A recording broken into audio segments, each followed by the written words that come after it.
អូខេជំរាបសួរChụp សួស្តីបងប្អូនមិនដែរក្រោយពីបញ្ចប់ការសិក្សាថ្ងៃនេះមានអារម្មណ៍បែបណាដែរនឹងឆ្លើយនៅសំណួរចង់ឲ្យបងប្អូនជួយណែនាំឈ្មោះម្នាក់មួយហើយរៀនចំនួនណាអីចំនួនណាអញ្ចឹងណាសួស្តីអ្នកទាំងអស់គ្នាខ្ញុំឈ្មោះផៃឈ្មោះផាសាឈ្មោះស៊ីនួន17ដែលត្រូវប្រឡងប្រចាំថ្ងៃនេះអូខេឆ្លើយបានល្អអូនថាតើអូនមានអារម្មណ៍បែបណាដែរក្រោយពីប្រឡងបញ្ចប់ថ្ងៃនេះហើយចំពោះខ្ញុំរៀងភ័យបន្តិចបន្តិចបងដោយសារតែវាត្រូវបញ្ចប់ថ្ងៃហ្នឹងអញ្ចឹងទៅវាភ័យខ្ញុំគឺ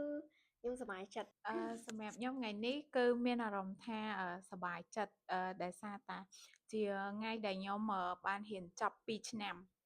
នៃវិទ្យាស្ថានជាសាគីសនីនេះអូខេអរគុណអញ្ចឹងសម្រាប់ពេលដែលប្រឡងចប់ហើយបងអូនមានគម្រោងធ្វើអីទៀតអត់ខ្ញុំបើសិនជាពេលរៀនចប់អញ្ចឹងខ្ញុំអាចនឹងទៅរកការងារធ្វើបណ្ដើរហើយបើសិនជាមានពេលខ្ញុំអាចនឹងរៀនតសាអាទិត្យដែរចំពោះខ្ញុំផ្ទាល់វិញគឺខ្ញុំត្រូវរកការងារធ្វើសិនខ្ញុំអាចនឹងរៀនតទៀតខ្ញុំក៏អញ្ចឹងដែរដោយសារតែខ្ញុំត្រូវរកការងារធ្វើសិនបានអាចមកបន្តការសិក្សាបានវិញ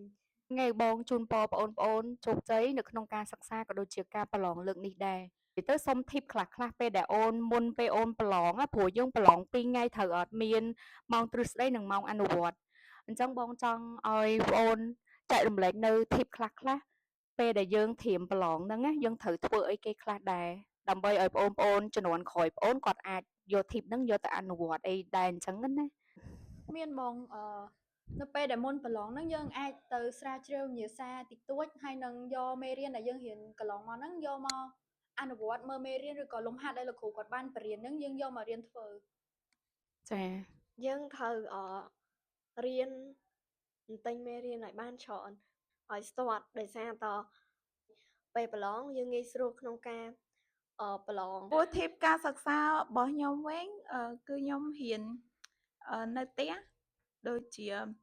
រៀនធ្វើលំហាត់ឬក៏ពេលឲ្យធ្វើឬក៏ assignment ឲ្យធ្វើយើងរៀនធ្វើឲ្យបានច្រើនហើយនឹងនៅពេលដែលម៉ោងអនុវត្តយើងត្រូវស្ដាប់គ្រូហើយនឹងមើលនៅពេលដែលគាត់អនុវត្តមកអនុវត្តយើងត្រូវយកចិត្តទុកដាក់ស្ដាប់គ្រូបញ្យលឬពេលដែលកំពុងអនុវត្តហ្នឹងដើម្បីពេលយើងប្រឡងចេញហ្នឹងក៏ត្រូវមានម៉ោងអនុវត្តដែរចាអញ្ចឹងសម្រាប់សំណួរចុងក្រោយគឺបងចង់សួរប្អូនថា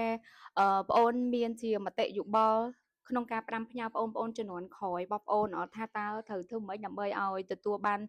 លទ្ធផលល្អហើយនឹងជោគជ័យនៅក្នុងការប្រឡងខ្ញុំសម្រាប់ខ្ញុំគឺ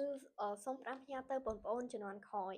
ឲ្យខិតខំសិក្សាតាំងពីដើមឆ្នាំទៅចាហើយបើសិនជាបងប្អូនដែលមានចំណាប់អារម្មណ៍ចង់រៀនខាងអគ្គិសនីបច្ចេកទេសអគ្គិសនីអាចមកដាក់ពាក្យប្រឡងនៅសាលាវិទ្យាស្ថានវិទ្យាសាស្ត្រអគ្គិសនីបានចាអរគុណច្រើនអូខេអរគុណអញ្ចឹងបងអរគុណច្រើនជំរាបលាបាយបាបាយយ